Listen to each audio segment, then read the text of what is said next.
Hello everyone, welcome back. I'm your friend Insect. So today we are going to learn solving equations and inequalities.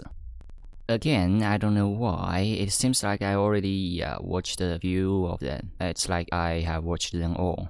Was that a good thing or not? It at least shows us that I did those learning long time before, probably 5 years ago. I don't know. But let's watch one of them. 20 minus 7 times x is equal to 6 times x minus 6. And we need to solve for x. So the way I like to do these is we just like to separate the constant terms, which are the 20 and the negative 6 on one side of the equation. I'll put them on the right-hand side. And then we'll put all of the x terms, the negative 7x and the 6x, we'll put it all on the left-hand side. So to get the 20 out of the way from the left-hand side, let's subtract it. Let's subtract it from the left-hand side. But this is an equation. Anything you do to the left-hand side, you also have to do to the right-hand side. If that is equal to that, in order for them to still be equal, anything I do to the left-hand side, I have to do to the right-hand side. So I've subtracted 20 from the left. Let me also subtract 20 from the right. And so the left-hand side of the equation, 20 minus 20 is just 0. That was the whole point. They cancel out. Don't have to write it down. And then I have a negative 7x, just gets carried down. Negative 7x. And then that is equal to the right-hand side of the equation. I have a 6x. I'm not adding or subtracting anything to that. But then I have a negative 6 minus 20. So if I'm already 6 below 0 on the number line and I go another 20 below that, that's at negative 26. Negative 26. Now the next thing we want to do is we want to get all of the x terms on the left-hand side. So we don't want this 6x here. So maybe we subtract 6x from both sides. So let's subtract 6x from the right, subtract 6x from the left, and what do we get? What do we get? The left-hand side, negative 7x minus 6x, that's negative 13x, right? It's negative 7 of something minus another 6 of that something is going to be negative 13 of that something. And that is going to be equal to 6x minus 6x. That cancels out. That was the whole point behind subtracting negative 6x. And then we have just a negative 26 or minus 26, depending on how you want to view it. So just negative 13x is equal to negative 26. Now, our whole goal, just to remember, is to isolate the x. And we have a negative 13 times the x here. So the best way to isolate it is if we have something times x, if we divide by that something, we'll isolate the x. So let's divide by negative 13. Now, you know by now, anything you do to the left-hand side of an equation, you have to do to the right-hand side. So we're going to have to divide both sides of the equation by negative 13. Now, what does the left-hand side become? Negative 13 times x divided by negative 13. That's just going to be x. You multiply something times x divided by the something, it's just going to be, you're just going to be left with an x. So the left-hand side just becomes an x. X is equal to negative 26 divided by negative 13. Well, that's just positive 2, right? A negative divided by negative is a positive. 26 divided by 13 is 2. And that is our answer. That is our answer. Now let's verify that it really works. That's the fun thing about algebra. You can always make sure that you got the right answer. So let's substitute it back into the original equation. So we have 20 minus 7 times x. X is 2. Minus 7 times 2 is equal to 6 times x. We've solved for x. It is 2 minus 6. Minus 6. So let's verify that this left-hand side really does equal this right-hand side. So the left-hand side simplifies to 20 minus 7 times 2, which is 14. 20 minus 14 is 6. That's what the left-hand side simplifies to. The right-hand side, we have 6 times 2, which is 12, minus 6. 12 minus 6 is 6. So they are indeed equal, and we did indeed get the right answer. We have the equation. All right, that explains how can you solve the equations if it got any single variables inside of that. Here, I just thought about one thing, that maybe we could use Python to solve those equations by using this module, simpy. And here I already have it installed. What I'm going to do is to use it. How can we do that? First, we are going to import something, import a few functions or modules, and we're done. After that, we'll have to define our equations. So for now, if we get an equation said that 2 plus x equal to 10, the x is not defined, so we need to define that kind of symbol also. So how can we do that? We could use this function. So here I define the two symbols x and y, but I will only use the x as I will only use the x symbol. And for now we get this equation 2 plus x. Let me write it down. 2 plus x equal to 10. If I get this kind of equation, I just want to solve the x. Yeah, how can we do that? We could use a function called solve by giving it that equation and we stick it equal to true. Now if we run it, we would say the x equal to 8. Was that right? Yes, 2 plus 8 equal to 10. Can we make it more complex?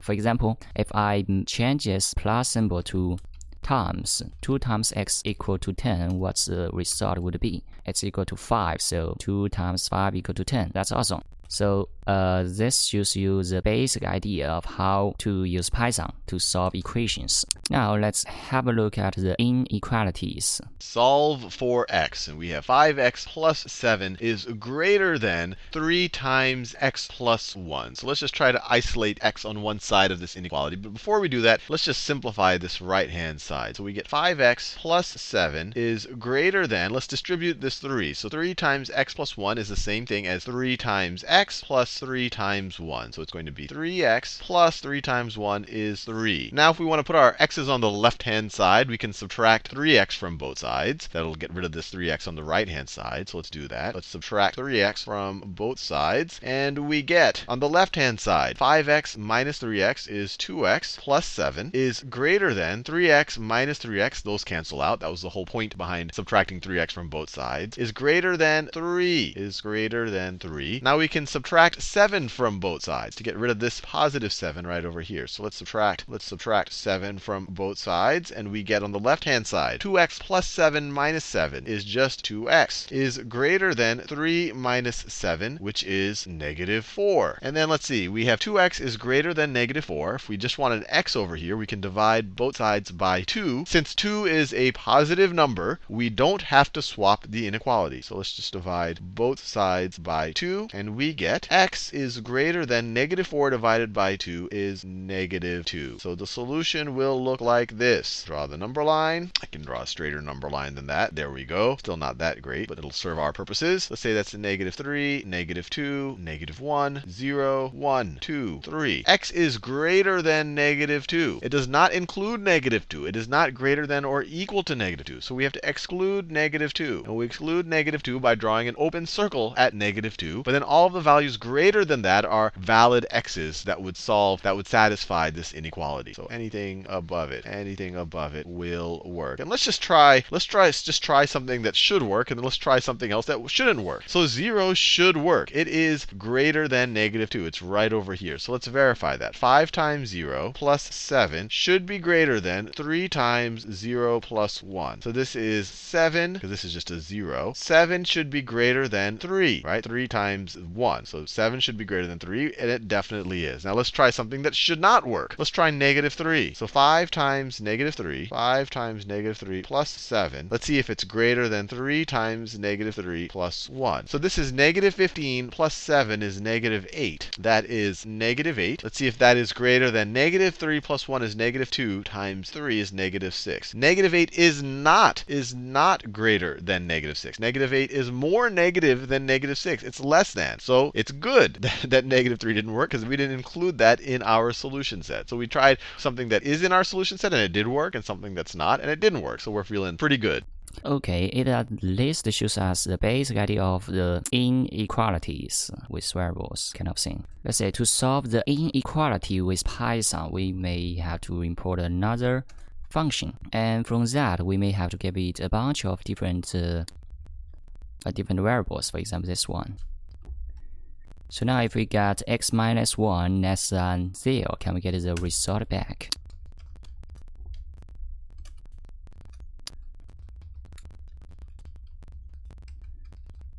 So let's say in the end we may get something like this.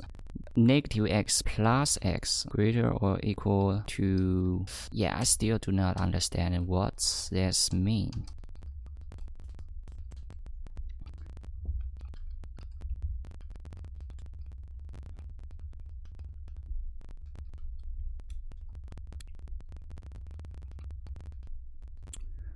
Now I got it. Actually, we could simplify this stuff. The party here, it's just a function to convert this into a real math expression. So for now, what I'm saying is x plus 1 equal to 0. Oh, sorry. So x plus 1 greater or equal to 0. What's the x would be? Yeah, I still don't think that I'm doing the right thing. Probably we should use this command, solve univariate inequality. That would make more sense than what we are doing here. So for now, as we said, if x plus 1 greater than 0, what the x would be? The x should greater than -1, and x should less than positive infinity. Yeah, that's correct. Then if I ask you if x greater than 0, what the x would be? The x would still be greater than 0 and less than positive infinity. And we can make it more complex.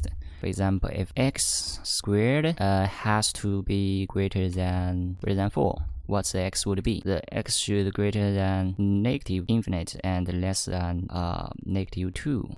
And this symbol means and. So this should be definitely correct for us. So we have managed to solve the equations and inequalities with Python. So I say this is amazing.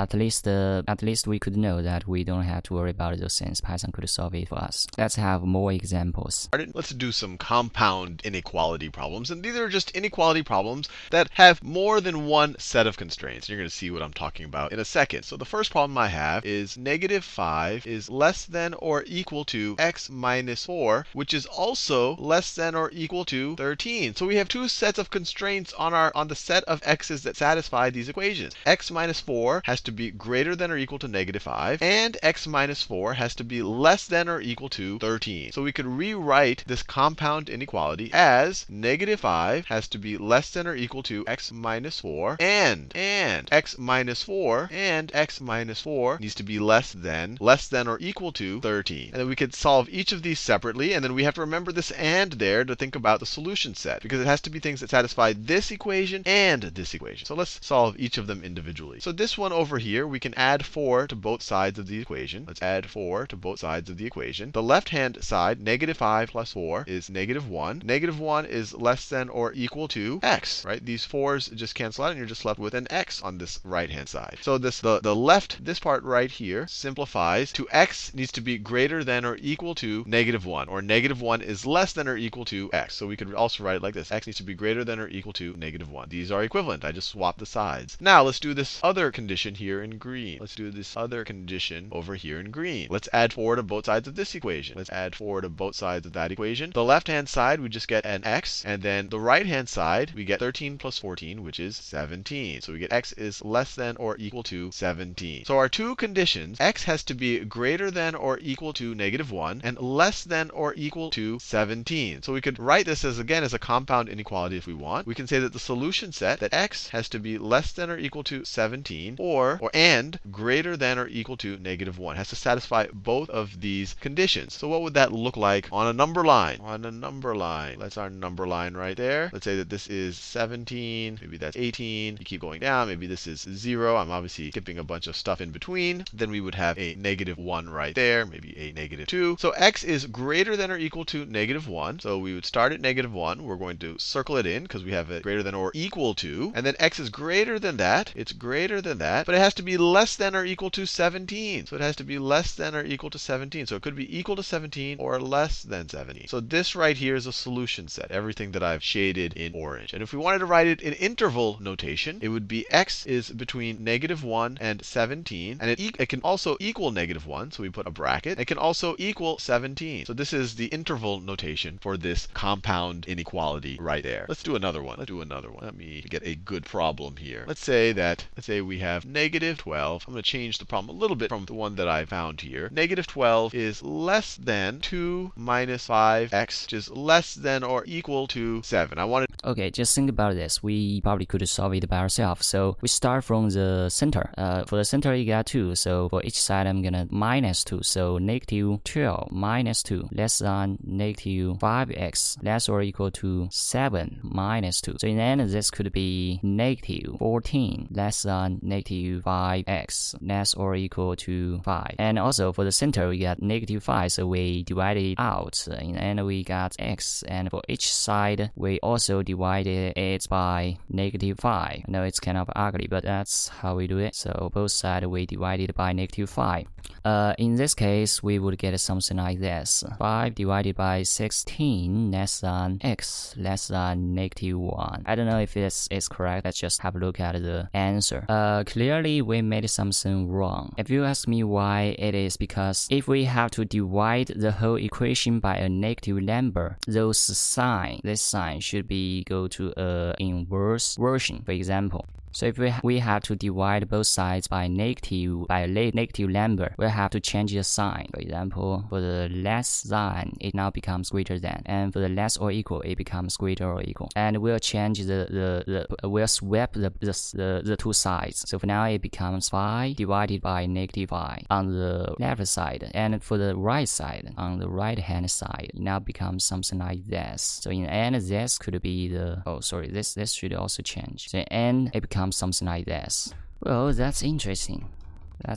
So if we were just doing the inverse version of the sign, something like this, then we don't have to swap the both sides. We could just write it down. So in the end, we got something like this: x greater or equal to negative 1, and the less sign 5 divided by 16, and this answer is exactly the same as what Cohen does. Let's have a look at the OR condition for both of these, and then we figure out essentially their union, their combination, all of the things that'll find x's that satisfy this equation. So let's figure out the solution sets for both of these, and then we figure out essentially their union, their combination, all of the things that'll satisfy either of these. So on this one, on the one on the left, we can add 1 to both sides. You add 1 to both sides. The left-hand side just becomes 4x is greater than or equal to 7 plus 1 is 8. Divide both sides by 4. You get x is greater than or equal to 2. Or let's do this one. Let's see, if we multiply both sides of this equation by 2/9, what do we get? If we multiply both sides by 2/9, it's a positive number, so we don't have to do anything to the inequality. These cancel out, and you get x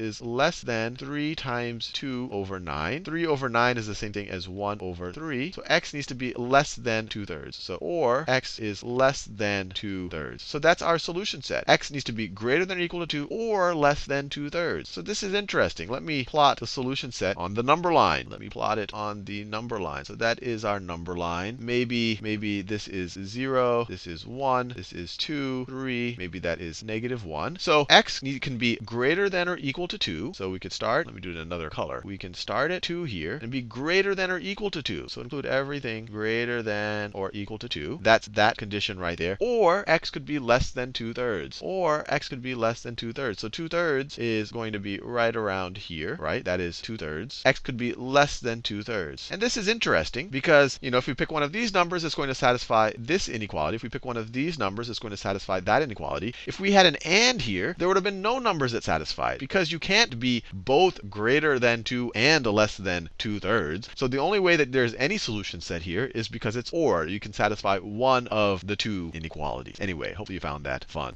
Okay, when I think about this, I start to know that we could actually do all those things in a quite simple way. We could just use solve to solve the same problem. For here, we got a system of inequalities, x greater than 2 and x less than 4. What's the solution for the x? Well, it results out that the x should be greater than 2 and less than 4. So that's exactly what we want. We can even do more.